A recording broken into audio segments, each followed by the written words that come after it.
If you just now tuning in, hit the like, hit the subscribe, and hit the bell. GMS fam, the green room. Let's talk about it.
Hey, yo, GMS fam, the green room. Welcome back to the GMS show. It is Thursday, one day till the weekend comes up. So you know how I feel, man. It's all good in the neighborhood. I hope y'all doing well. You know, we start out every show with peace, love, positive energy, good vibes, passing it forward, hoping that you pass it along as well, because we keep that green mind state. Shout out to my guy Zen Master, Arius Baby G, King Lukey in the chat. What's going on, GMS fam? Tap in, let me know you here in the live so I can give you a quick shout out before we get started. Shout out to Minority Bros Films in the building. We got a lot of shit to talk about today, but you know what it is.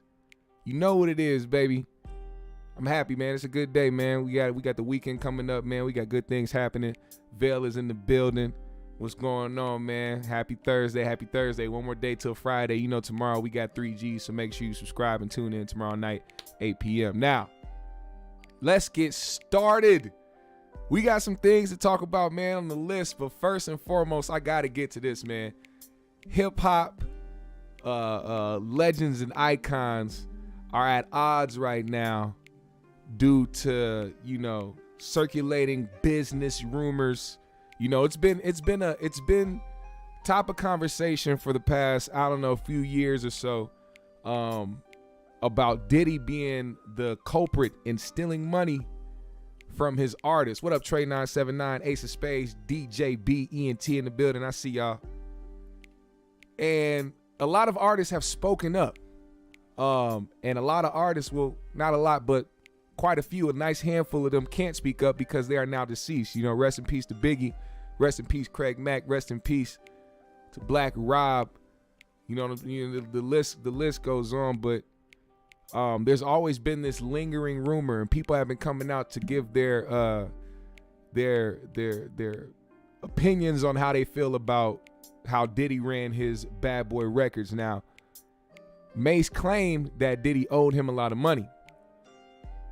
And yesterday, Diddy was a special guest on The Breakfast Club where he was open and candid about everything that was being said about him by different artists. One in particular, Mase, which he threw a curveball in Mase's claims that Diddy owed him money. And actually, Diddy said that he owed him money, $3 million to be exact.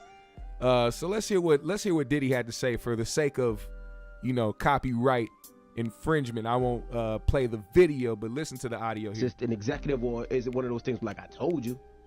No, I don't look at it like that. First of all, take that. Because what he had a problem with you his artist saying the same First thing. of all, see, I didn't do nothing to him. So let's go back to the first of all. The first of all is there has been negative propaganda put out about me that's not true, and has really tried to stain my legacy.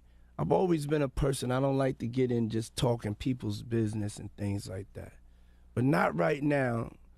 I have made it my purpose that when I come back, I can't have y'all following me, because I am here to be a leader and to give some direction. If you think that I'm a scumbag that will ever steal anything, my name is Diddy, Sean Combs. I never took nothing from nobody a day in my life. All I've ever given is opportunity and more money than a person was making. So when I hear or I see things and I'm like, wow, this vibe that they got on me, like I'm Big Red or something. I came here, I had to open up the doors. So you're saying you don't steal from artists is what you're saying? Never. So how does a narrative like that happen with so many different people? Because people have this thing called the tap out button. Tap out button. When you get to a certain point and the money is running low, you gotta run this hustle to try to find somebody to blame. You know what I'm saying? I have all my receipts. And so we are gonna do a special, a retrospective with all the artists, and we're gonna get this narrative clear, because it comes from different tactics when people want to get out of contracts. And a lot of people that speak on this, y'all don't know the business, y'all don't know what y'all are talking about. So it's going to be a teaching moment of love, because it is important, I feel.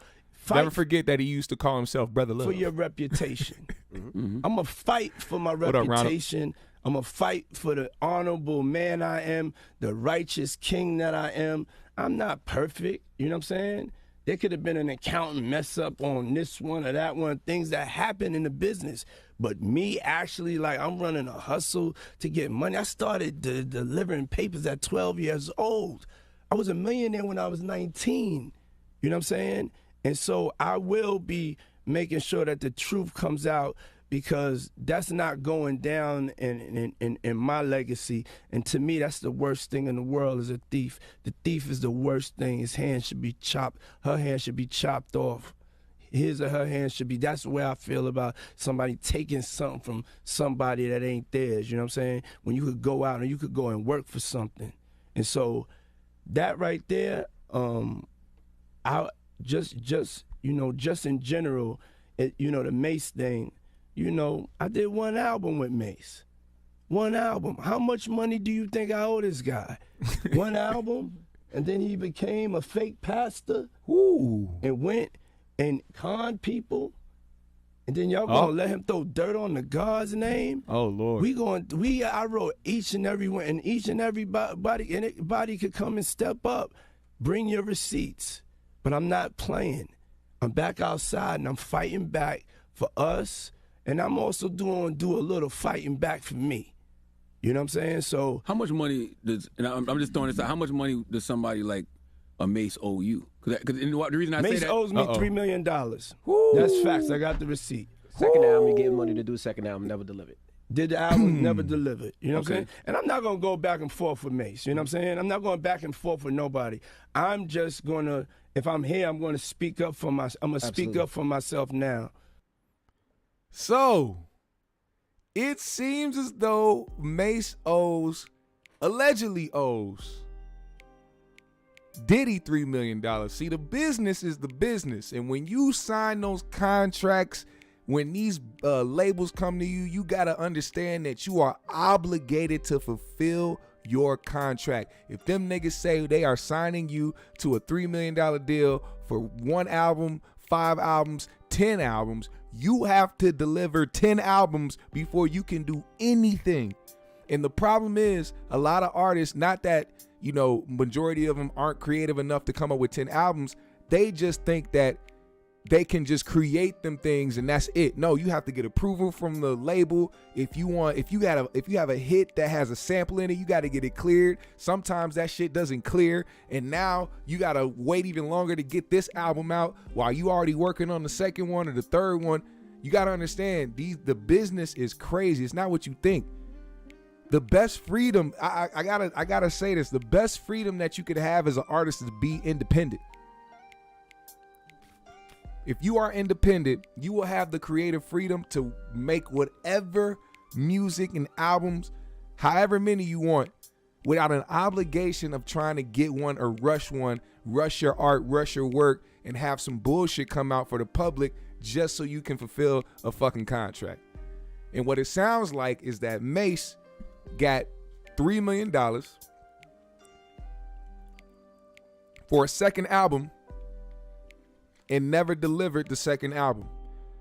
In this business, that means that you owe $3 million because that $3 million was supposed to be recouped. AKA, you put out an album, you come out with a hit, you go on tour, you do all this shit, you sell merch, whatever you're gonna do to recoup that $3 million and then make whatever you're gonna make on the back end.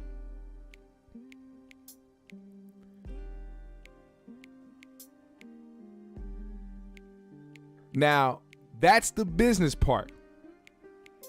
That's the bit. Please understand the business part. The other part of this is that Diddy's greedy. And that is very apparent. Diddy is a greedy person. So it doesn't escape me that he was making these contracts and making these deals where he made the most money out of situations than the artist. Which, I mean, that's kind of what set the tone with these executives and these people ahead of the labels. They made it so that they can make more of the money than the person that's or making the art and putting the work out and doing all X, Y, and Z to make this machine continue to make money and continue to stand on its fucking toes. Like, y'all gotta understand, these labels, as much as they try to act like you need them, their lights stay on by hits and by artists doing what they do with their talent and with their personality or with their look, whatever it is. These labels make the brunt of all of that.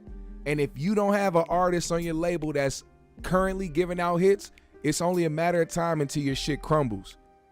So it's safe to say that they use these artists. And Mase is one of the most iconic hip-hop artists of that time, of 90s hip-hop, 2000, whatever, early 2000, whatever you want to call it.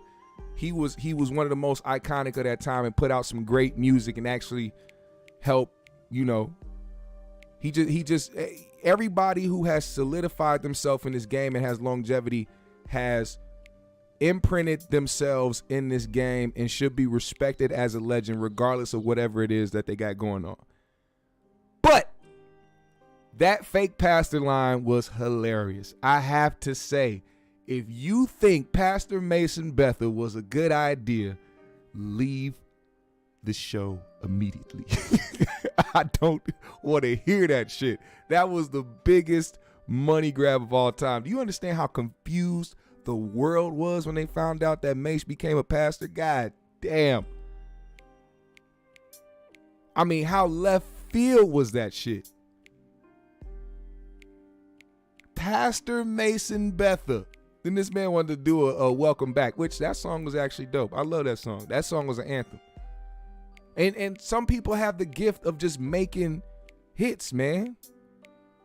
I think Mase is one of those people. I think he had a run where he could just make whatever, and his laid back, cool demeanor and the way that he rapped, like it was just like it was amongst the like Slick Ricks and shit like that, like just how smooth and how laid back and how nonchalant and how effortless it seemed to, you know, perform those or to make those songs. So you gotta respect him as a legend. That Pastor Mason Bethel shit is fucking wild, but Mase is still a legend in hip hop, regardless of how you put it. I just hope that these two brothers work it out. I don't know if it's gonna be anytime soon because Mason Betha decided that he wanted to respond to his old partner Diddy, and this is what he had to say. This nigga told me he want receipts.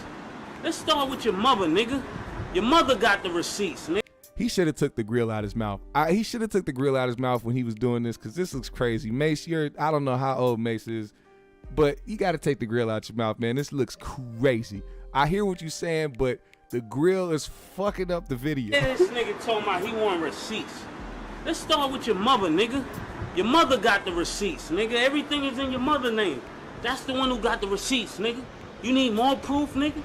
Biggie ain't here, so Big can't give you no receipts. He dead. Craig Mack can't give you receipts. He dead. What are you talking about? Who else? Black Rob can't give you receipts. He dead. And everybody else you made sign paperwork so they can't talk about what I'm talking about. I'm the only one with the guts. And I sign it, nigga, because I ain't need the money. All money ain't good money. Remember that. Remember that. Also, I don't think he was too serious about this. It may seem like, oh, yeah, your mother, and everybody's like, ooh, he disrespecting Diddy. But please remember that I said, and I know so many people have said this before me, but let me reiterate the fact that this is all for entertainment. Look, watch the end. If this person who clipped this kept the ending, just watch the end. Remember that, nigga. You know who to play with, nigga. Nah, they didn't keep the end. He fucking turned around and smiled at the end like he didn't know the camera was still rolling, or they should have edited that last part out. But he turned around and smiled and shit like it was a joke or some shit. These motherfuckers, it's entertainment at the end of the day. These motherfuckers just want to try to keep their names rolling through the shit, regardless of age. If you was popular at one point, you try to maintain your notoriety or popularity to some extent. And this is one of the ways, regardless of how he actually feels about Diddy, these niggas really be doing this shit for the camera and for the entertainment of the shit. And you know what? Let me try to find this shit. Because y'all need to see it, man. Y'all got to see the whole video. Matter of fact, man, fuck that shit. I don't want to show this shit. But that's just how it goes. That's just how it goes. It's an entertainment thing. These two guys are going to continue to live on and do things, and there's not going to be nothing serious to come from this. I don't even know if Diddy's actually going to come out with something where he's actually pulling receipts, because if y'all caught the interview on the Breakfast Club, I paid attention to a few times, right? And when you could tell somebody's trying to say something to try to cover their back, but at the same time not fully admit or fully express that they didn't do something, like to say you did not steal from somebody is that simple. Just say, no, I never stole from nobody. Then it shouldn't have took Charlemagne to be like, so what you're saying is you never stole from anybody. Like, that's what you should have said. But you were like, when people try to convince you of something by going all the way around something and talking about certain things, or trying to give affirmations to themselves, like saying, I'm Diddy, I'm Puff, I'm Sean Combs, I'm this. It's like trying to make the non-critical thinking motherfucker believe you off top. But if you paid attention, if you watched that interview a few times while he's talking about that, a few times he said, now there could have been a time where the accountant messed up somewhere, or the accountant did this and that. It shouldn't be none of that. Matter of fact, if that's the case, why don't you come out and say that instead of being like, I don't have to take nothing from nobody, I ain't have to do this, I ain't have to do that. Say, when these people are talking about the money or Diddy stealing money, say, hey, there was a time maybe when the accountant fucked up. How about if you were involved with me and you feel like I stole money from you or did you wrong business-wise, let's sit down, let's talk to the accountant, let's figure out where we went wrong, and let's settle this shit. He said out of his mouth, he said, if there's anybody who didn't get paid for me, or feels like I stole from them, or has proof or receipts that they have that there's money out there that he owes them, he said they will get paid within 24 hours. You need to hold that man to that promise. If there's anybody that will sign the Bad Boy, sign the Diddy, or anything like that, take those words, screen record it, clip it, save it, and find out if you actually got stolen from, or if this is just a grievance because you fucked off on your contract. Figure out which one it is, get that shit settled away, and get your bread.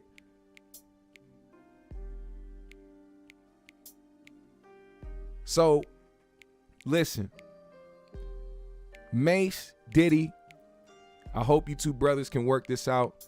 As a matter of fact, I hope everybody who feels like they were wronged by Bad Boy or wronged by Diddy, I hope that one day they can get this shit rectified, because the business is shady. And right now, Diddy's the type of person that's going around talking about how he wants artists to get done right, or how he wants the right thing to be done, and you want to be brother love and all this shit. Well, figure out your internal shit first, and then you can go out there and try to help everybody else and spread the love, brother. All right? Now, speaking of spreading the brotherly love, doesn't seem like it's going down on social media too much, because comedian Druski put a comment under I don't know whose Instagram. I don't know what it was. It may be one of these blog spots, maybe the Shade Room or Baller or some shit. They posted a picture of NBA Youngboy and his baby mom, and Druski posted under the comment section, "Bitch look like me," with the crying face, which prompted the Never Broke Again LLC Instagram page to reply, "Druski, this is why y'all niggas be dying." Now, in my humble opinion, I believe that both parties were wrong, although one is less wrong than the other.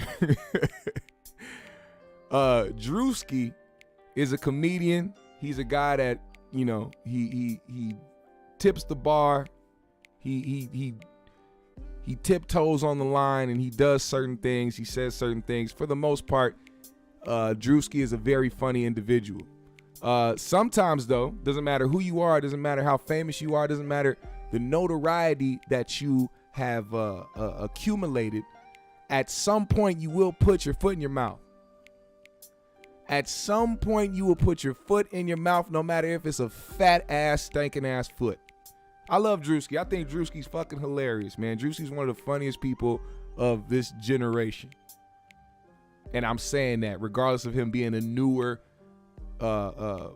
figure out here in these streets, Drewski's a very hilarious person. But that does not exempt him from making a mistake.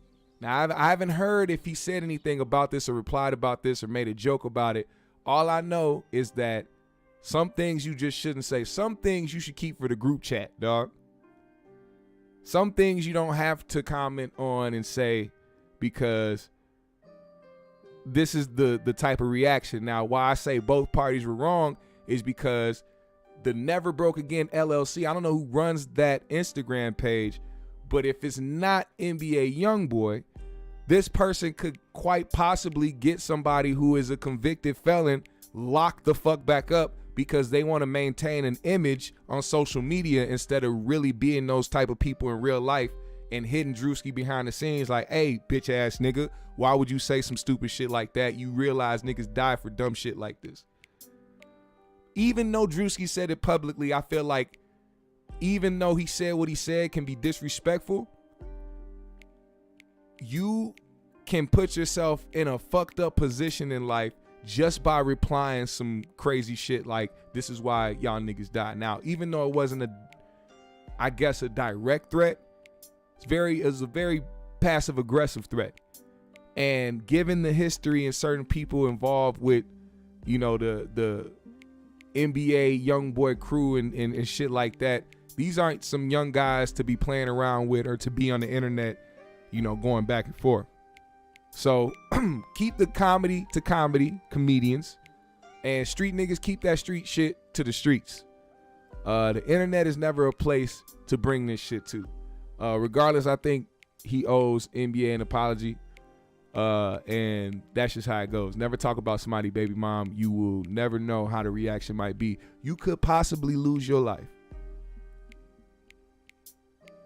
Now, it must be a cold day in hell, because over the past couple weeks, I have found myself extremely agreeing with Stephen A. Smith. Can you believe it? I have found myself to be listening to Stephen A. Smith and be like, yo, he has a point. This guy's right. And not even that, I can even go even so much further to say, I think Stephen A. Smith is coming into his nigga moment. His nigga wake-up call. Is that possible? Do y'all think that's what's happening? You think this is another performative stunt for Stephen A. to try to draw the black community in so that he don't lose them too much? Either way, excuse me, it's working.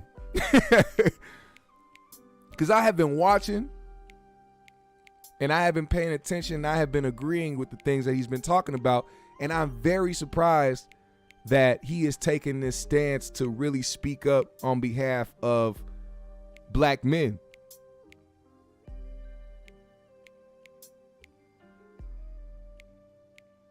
You know what I'm saying? That's all I'm saying. Hold on, let me read this. Black Hippie said, wait. So we saying Chris Rock wasn't wrong for his Jada joke, but Druski was wrong for his joke? Nah, GMS, I'm not jacking that.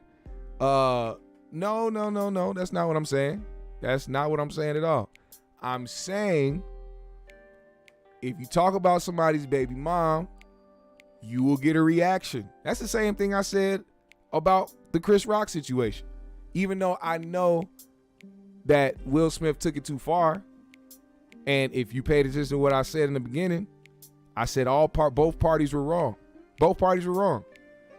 If you're gonna insert yourself to say something, if nothing was direct towards you, nobody was talking about Drewski, nobody tagged Drewski, nobody was saying, hey, Drewski, look at NBA Youngboy's mom or baby mom and NBA Youngboy. He inserted himself into something, said something, and somebody got offended by it. So if you're a comedian and somebody got offended by what you said, you got to take that's what comes with being a comedian. You got to, if you're going to be willing to take that chance, take that leap, you got to be willing to take what comes with it. Chris Rock wasn't wrong at all for what he said. Matter of fact, his joke can't even be compared to Drewski's joke, because Drewski said, bitch look like me. You know what I'm saying? Like, they're comedians. They're gonna test the waters, man. And sometimes you test the water, and sometimes the shark will come and grab your ass by your ankle. You know what I'm saying? That's just how it go.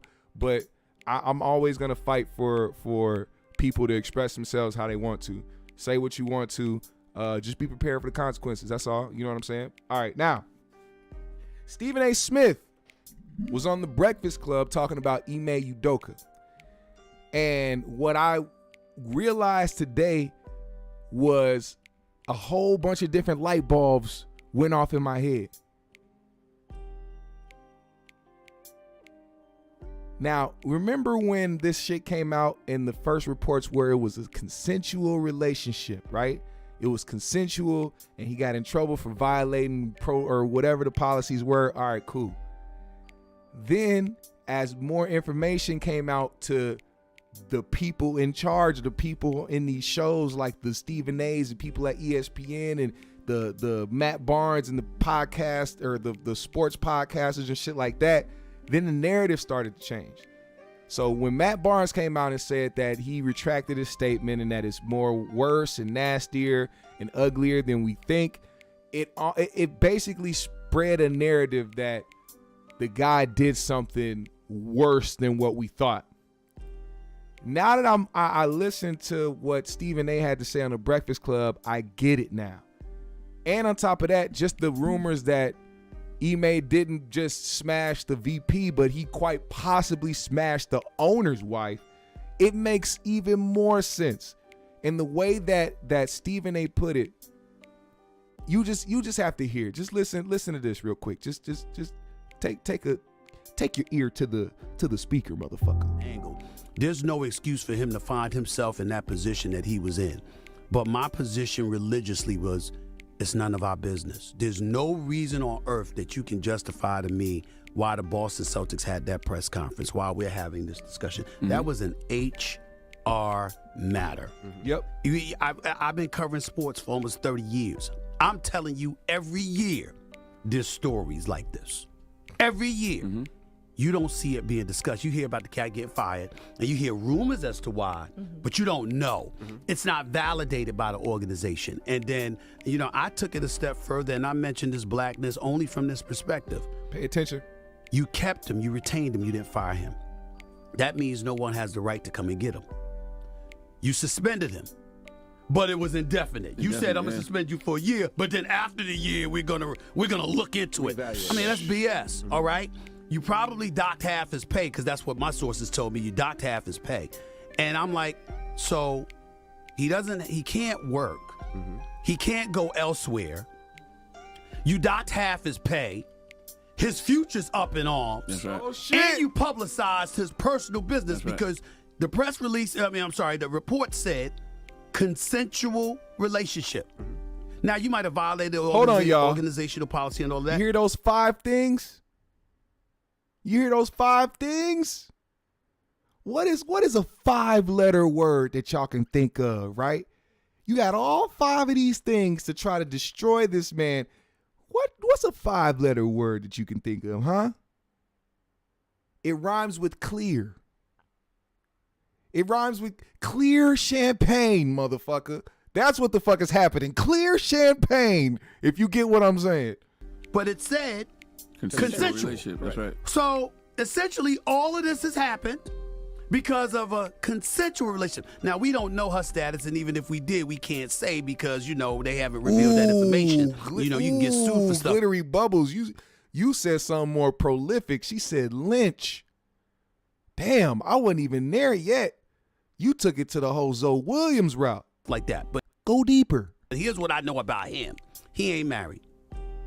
And it was a consensual relationship according to y'all. And they said she was married. Yeah, I don't know. Yeah. Supposedly, we don't know. That's right. So what I'm saying, we don't know, right? Officially. I thought they said it was an executive assistant. No, I don't know.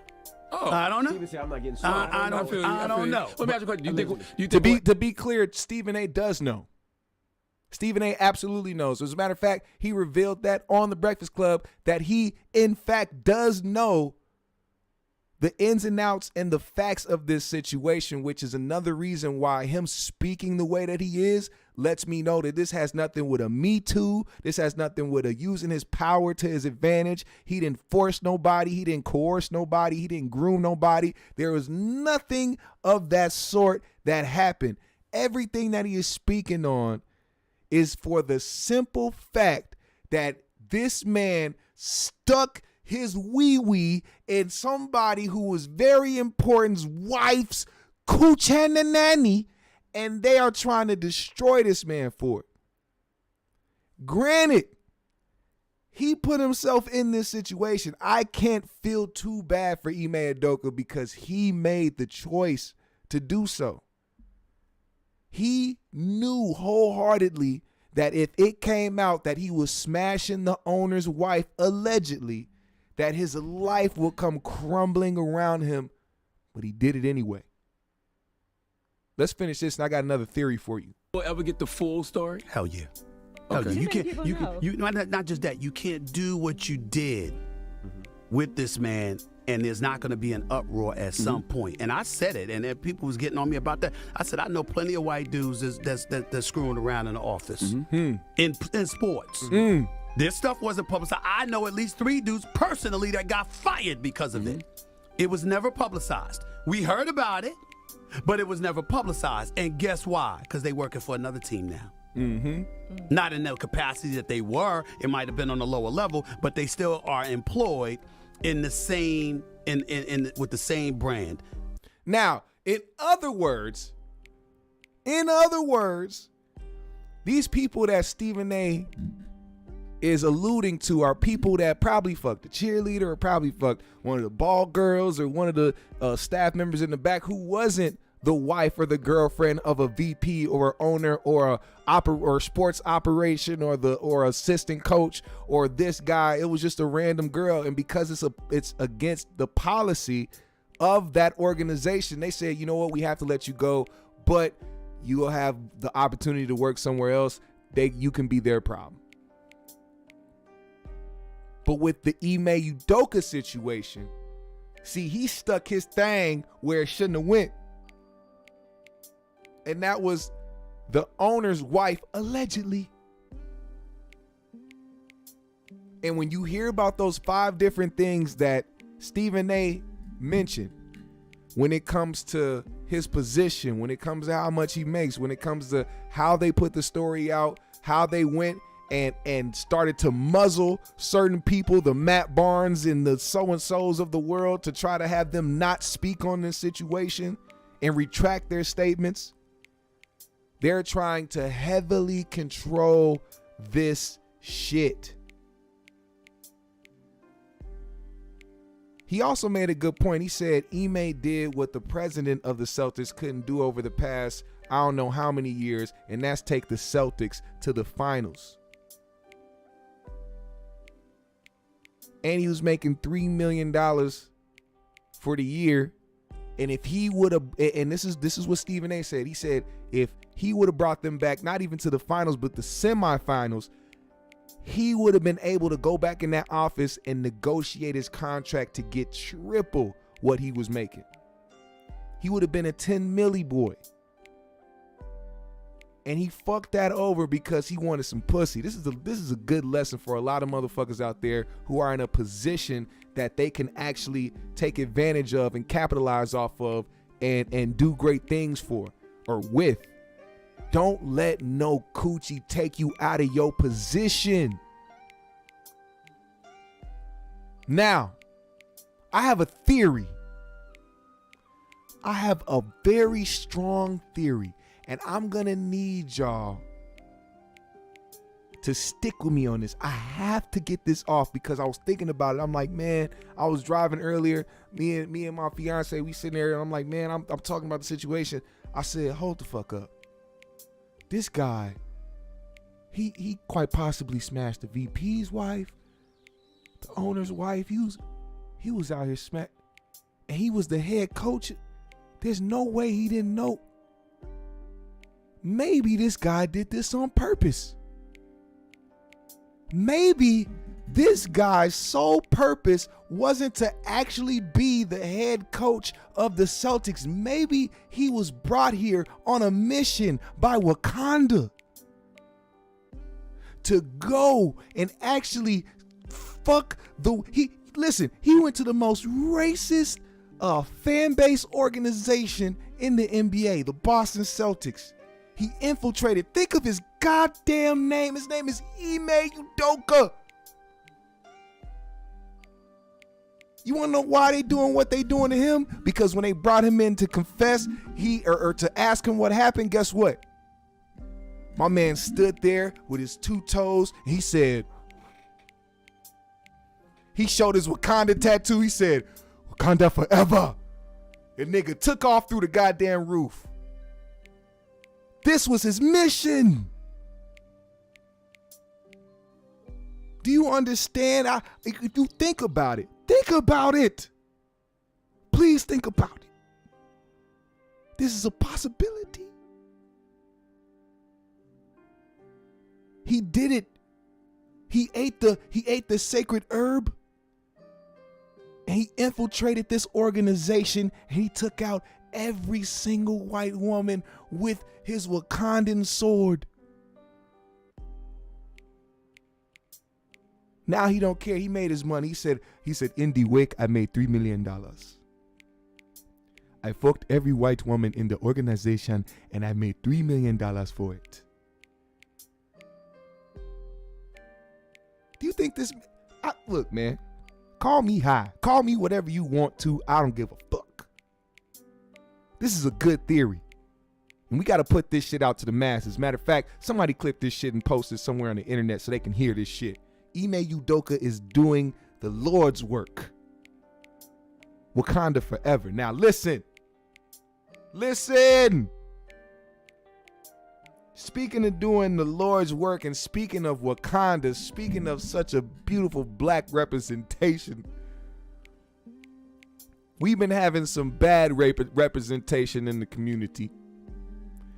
And it has to do with a Kanye West, who has now started to pull people in to his propaganda of the White Lives Matter t-shirt. Jesus. Now motherfuckers out here posting shit saying all lives matter, and it's some crazy shit. All I can say is, without even trying to get into this, because I'm tired of talking about Kanye fucking West, is that stay true to yourself and what you believe in. Don't let these niggas influence you to start saying some dumb shit, wearing some dumb shit, or believing in some dumb shit because you a fan of their music. It's never made sense and it never will. Your wake-up call will come at some point to let you know that these niggas is human. Human.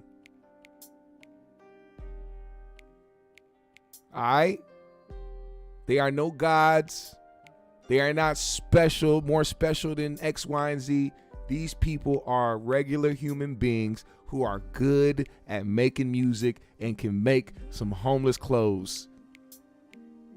Shout out to my homeless people out there that didn't have no idea that Kanye was jacking their style. Imagine that. Y'all, Kanye admitted to getting his design from just homeless people. And I mean, that was the immediate narrative as soon as those clothes came out. As soon as those clothes came out, that was the first narrative. Like, damn, these shits look like Skid Row clothes. And it took until this year for him to say, yeah, I mean, shit. I mean, shit, I was driving down Skid Row in my Maybach and I said, you know what? This actually looks cool. Fucking Kanye is an idiot, man. Candace always is an idiot. I'm tired of talking about these people. That's what they want you to do.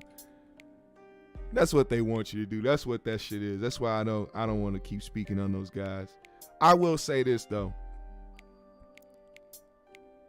There is a rumble in the jungle right now. And for every headline that they put out, we are being distracted from something more important. I need y'all to understand that we need to continue to keep the peace, spread the love, and remember that this earth, not just you, not just your life, not just your physical being, this earth could be gone in an instant. There are some problems happening on our planet, man. We gotta pay attention to those things, and we gotta really keep our ear and our eyes to the shit, because I don't want to wake up one day and be like, oh, trending topic today is Kanye wears a I love white people shirt. Meanwhile, on the other side of the fucking world, there's natural disasters happening and thousands of people dying, and we just like, oh yeah, you know, that's just normal. That's just gonna happen. It's all normal. It's all cool. It's all just a trending topic and a video to slide and scroll past on Twitter until it comes to your front door. So stay sharp, y'all. Stay fucking sharp. Now, GMS fam, the green room. You know what time it is. I need y'all to do me a solid. If you did not hit that like button, hit the like button right now. Hit the like button right now. All my GMS fam. And also, by the way, all right? Now, I know y'all be in the chat, man. That's love, and thank you. It helps. It helps. It helps.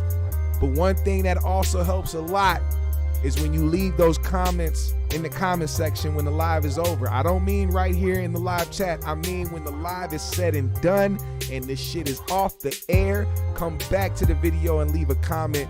Help your boy out, man. Also, follow me on my socials. I follow everybody back. Hit the Cash App if you are feeling generous. I would most appreciate it.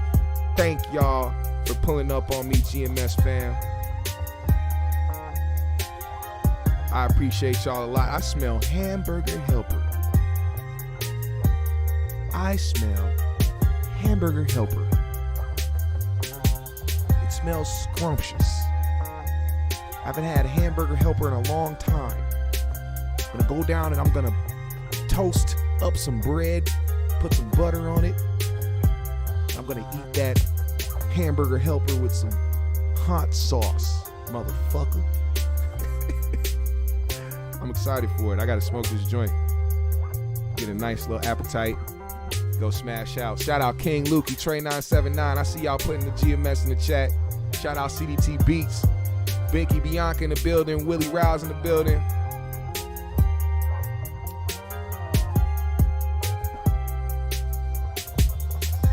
Smoke some. Simo in the building. DJ Chaos in the building. Appreciate you, bro. Minority Bros Film in the building. I see y'all. Toke Champs Podcast in the building. Smoking this one for Toke Champs, man. The Toke Champs. You looking at a Toke Champ. Ha-ha.